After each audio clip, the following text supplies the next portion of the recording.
Hello hi అందరికీ నమస్తే. మరి ఎలా ఉన్నారు? అందరు బాగున్నారా? మరి ఇంటర్మీడియట్ ఎగ్జామ్స్ అయిపోయాయి. మరి ఇంటర్మీడియట్ రిజల్ట్స్ ఎప్పుడని ఎవరికి కూడా ఇప్పటి వరకు క్లారిటీ కూడా లేనడం జరిగింది. కానీ మన ఇంటర్మీడియట్ బోర్డ్ అలాగే మన తెలంగాణ రాష్ట్రం ప్రభుత్వం ఒక చిన్న క్లారిటీ అనేది తీసుకురావడం జరిగింది మరి రిజల్ట్స్ గురించి.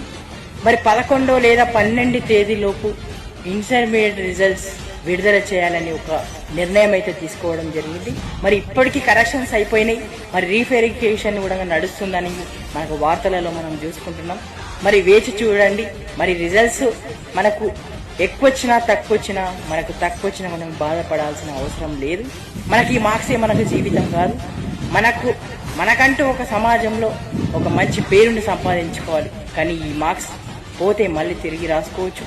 కానీ ఎవరు కూడా లోపల కుమిలిపోకుండా ఏదో డిసిజన్ తీసుకొని అలాంటి ప్రయత్నాలు ఎవరు కూడా ఇంటర్మీడియట్ స్టూడెంట్స్, నేను కూడా చదువుకుంటున్నా, నాతో పాటు చదువుకుంటున్నా అందరికీ కూడా మంచి క్లారిటీ మన తెలంగాణ రాష్ట్ర ప్రభుత్వం కూడా ఇవ్వడం జరిగింది.